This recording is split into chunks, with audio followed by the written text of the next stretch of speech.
Two ignorant humans talking about stuff. When we talk about rates, right, everybody says, okay, well, the Fed's going to do this and the Fed's going to do that, right? The Fed raised rates. The Fed lowered rates, okay? Does that really matter to mortgage rates? I mean, I think you could argue both ways, but this right here has nothing to do with the Federal Reserve, and this has to do with your mortgage rate. So, yes, no, because they do kind of influence each other. Right, but directly, does the Fed, when the Fed says they raise, no, it doesn't. No, but what does? What is it that the Fed is doing that does impact rates? What are they doing? Yeah, I mean, they certainly want to make sure that we're financially going in the right direction, and a lot of that has to do with the big I word, the inflation word. Right, but what they're doing is they're buying mortgage-backed securities. That's what they're doing. That's the tool, right? Yeah, absolutely. Right. That's their tool to influence mortgage rates. So the Fed does do that. So they don't, when they raise the standard rate, or what we call it, the borrowing rate, that doesn't affect mortgage rates. But when they buy mortgage-backed securities and create the demand for that, that drives rates down, right? Right. So now we know where rates when it comes to the Fed and what they do. So I'll talk about inflation, okay? Okay.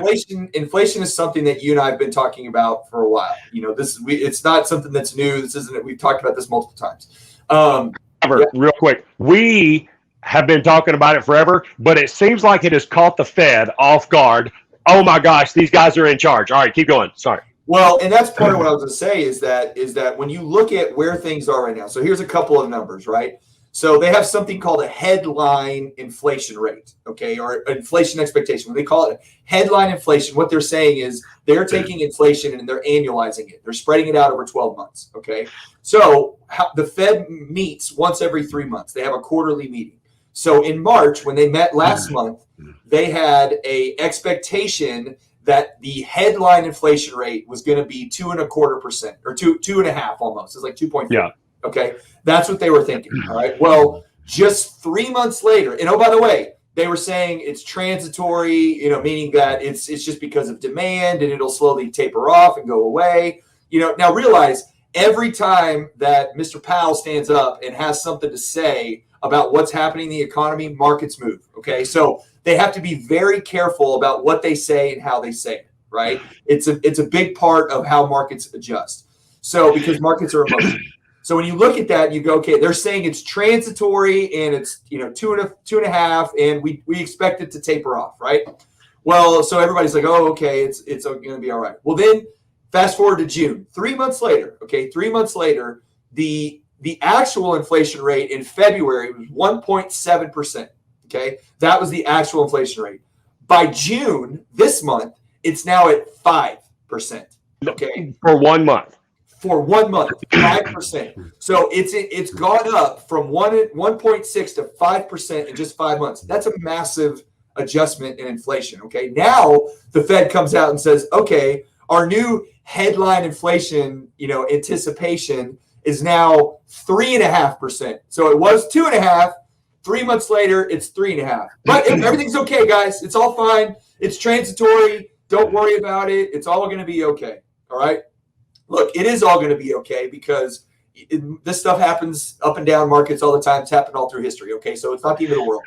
But that doesn't mean that we don't have a serious inflation issue, okay? Inflation is going to continue to be an issue for the next several years because of all the money that's been pumped into the economy, the stimulus checks, the infrastructure bill that they're trying to do, low rates making money cheap to borrow, okay? All of those things impact this inflation number, which means that your debts, which we'll get into in a minute, now that you hold currently get devalued, which is actually good. Mortgage debts, especially because you have a fixed rate, and your dollar, but compared to like consumer goods, it doesn't spend as far. So instead of a gallon of milk costing $1.50, now it costs $2, right? Or gas, or everybody's seen lumber, all these things that are being impacted by inflation. So when that happens, Donnie, now that we're talking back to rates, okay, what is the one tool that the Fed has that they have to make inflation slow down?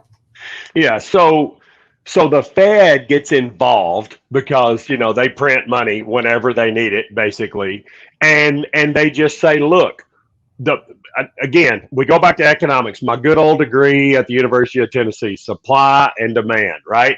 So, okay, So rates are higher than they need to be, right, in their mind. So they need to lower rates. So what they do is they go in and buy. What keeps rates lower is the demand. In other words, more buyers in the market. And there's buyers every day in mortgage-backed securities. There's always going to be, right? The loans that Mike sells, the loans that Donnie sells, the loans that everybody sells, those buyers are in there. But then you pile on trillions of dollars worth of purchases for them to come. And by the way, don't think of it as frivolous spending because they're buying an asset, right? So don't get mad about that.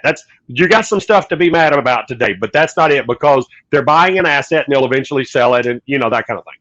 But they're going to quit buying. They were, especially during the pandemic, especially during the rebuilding of the recession craziness, the Great Recession. They started buying mortgage-backed security bonds in numbers that you don't know where to put all the commas and zeros. Okay, so when that happens, that forces the price, the interest rate that you're looking at, down. Okay, so when that happens, you're sitting there saying, "Hey, we got a 2.25% interest rate. This is great. This administration is taking good care of me." Right? Well, understand that while the politics and the Federal Reserve, there you can draw some correlations, right? But really, what they're trying to do is to keep us moving in this. I'm sorry, let me move over here. In this trajectory, not this trajectory, and certainly not this trajectory, right? To where we're growing at a sustainable pace. But when you got your normal buyers in the market, right? All the loans that me and Mike sell, which is a whole lot, plus everybody else's. Then you got the Federal Reserve buying trillions of dollars on a monthly basis, literally, and you take that $1 trillion out, the only thing that can happen is rates go up. Now, I'm not talking about the Federal Reserve rate. We're talking about these rates right here. So just to point this out while I've got this up. So this little dot, are you seeing my pointer at all, Mike? Yes, sir. Your pointer? No, I'm not seeing it. So on the far right, I don't know how to make my pointer on this. On the far right of this graph, you'll see a long red line going down, big bold. By the way, don't think about that as that's going down, because that's bad. That means prices going down, rates are going up, okay? That day with a little yellow triangle above it, it's third from the right. That day was when the Federal started saying, oh my God, we have inflation problems, which I'm going to touch on that in a second, why I think that's ridiculous that they're just now seeing it. Okay. Right. It rebounded the next day, and look what happened this morning. So that long skinny line on the far right is showing that it was down low and then it rebounded. So what happened? Let me get this off here. Donnie, that's called a candlestick, by the way. Oh, it is a hold on. It's that's a Japanese candlestick, but that's called a hammer. I think it's called a hammer theory, something like that. But the St. Louis Fed President James Bullard this morning talked about we might stop buying as many mortgage-backed securities. Exactly what Mike pointed out just a second ago, and that is bad news for rates and bad news for you as a consumer if rate is the most important thing to you. And that's why we're going to talk about inflation versus rates, which one's going to win. So I want to kind of get us started in the second half of this conversation. So now you know about inflation, why it happens, rates, and how that happens, and the Federal Reserve is buying mortgage-backed security bonds like crazy. But if you'll remember, when rates really went down, we were in a pandemic, right? It just starting. And when that was starting, the government said, okay, we got to take care of everybody. Let's just throw all our money at I'm very animated, aren't I? Sorry. Let's throw all our money at mortgage-backed security bonds so that we can keep rates low, and whoever does have a job can buy a house, right? That's basically what they said. And they did. And the pandemic's over. I don't know if you noticed. Not if you go to Jamaica. Just FYI, it's not. But for all intents and purposes, the pandemic is if you look at the bell curve, we're way down here, right? And rates are going up. Now, what does that mean to you? Obviously, you know that houses are going through the roof. Okay. And by the way, inflation and appreciation are both indicators of going up, right? The value going up, the value of the house going up, all of that is the same. It's not exactly the same. However, they are correlated. So think about this, and this is where Mike and I want to take the rest of this conversation is, okay, rates or inflation, which one's going to win? So you've got your rates going up. They are going up. Mike and I can attest that they are. It's kind of like the knob was turned down on refinances, although we're doing a lot of refinances because rates, oh my goodness, are still great. You know, they're not bad at all. They're still low threes. Like, I mean, ridiculous here. Ridiculously low. Like, no, I want to do it unless it's a 2. You know, okay, whatever. Sorry, I just probably made one of my customers mad. But that's a great rate. But they are going up. But it turned up the purchase market. Okay, so what is the real culprit in this rise in housing market? And Mike, in my mind, I think the biggest culprit in all this is supply of homes. Okay, yes. So one of the things the Federal Reserve is talking about when they talk about inflation, they talk about it being transient. Okay, and what that means is transitory. Thank you, Mike. I appreciate that. But all that basically means is it's going to come back around, right? It's not like it's always going to go in this direction or always going to stay the same or whatnot. So they're calling for a 3.5% inflation, but by next year it should be 2.5. But the thing that really irks me is that they make, you know, Mike talked about it real quick about the knee-jerk reaction. They just get up and say a bunch of words and the market goes crazy, right? We understand averages. We did it in 4th grade, right? If you're averaging 12 months, okay, and you take off and you're moving to the next month, right? So you take off 1.2 in this time last year and add a 3.5 this time this year, what's going to happen to your average? It's going up. If the next month you take a 0.6 inflation rate from last year and replace it with a 5.2, Mike, what's going to happen to averages? And I'll let you take it from here. I've talked too much. They're going to go up, man. It's not hard. How could they not see these numbers coming?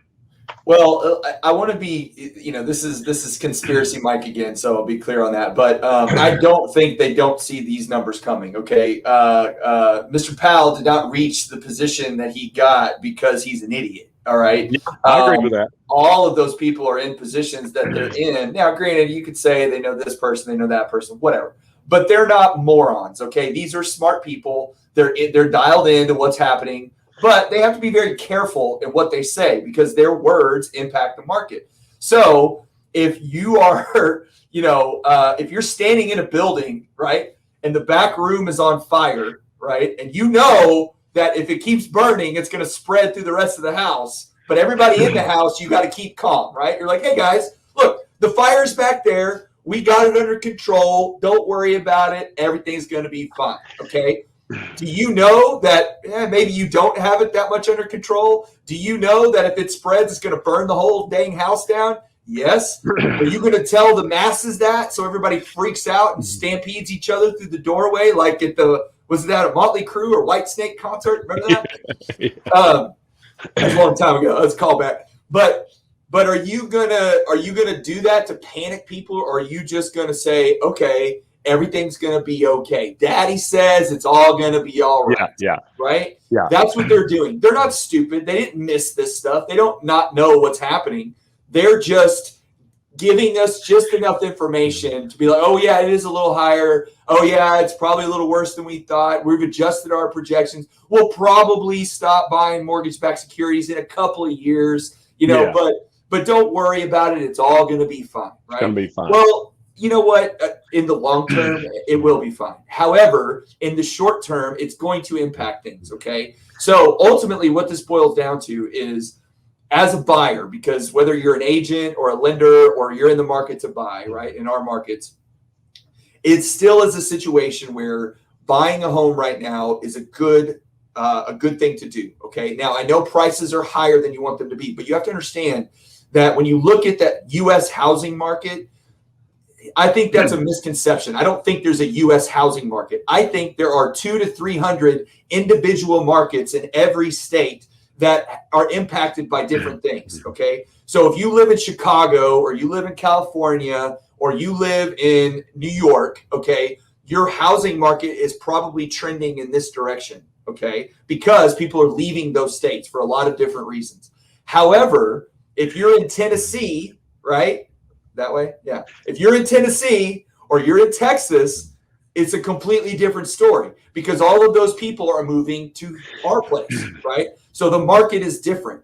Well, Donnie, what's a great asset to have if inflation is going up and appreciation is going up and interest rates are going up? What's a fantastic asset to own and have a debt that you've already established on? Property. A property, a house, right? Especially, there's no better investment than the house that you're going to lay your head down in each night.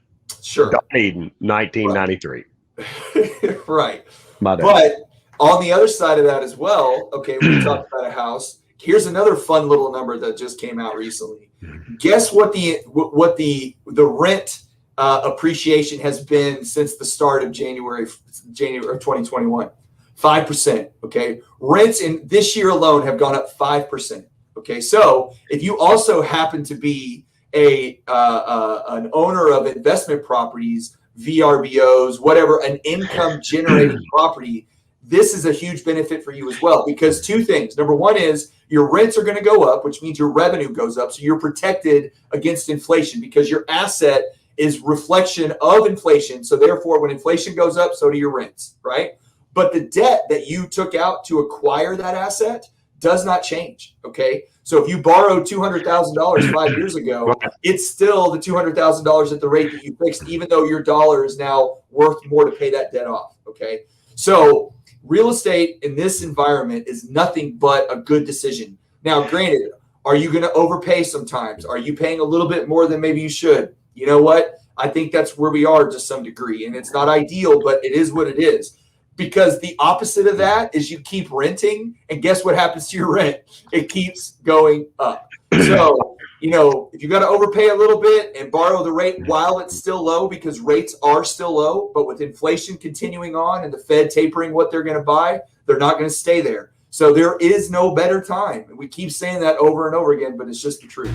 Two ignorant humans talking about stuff.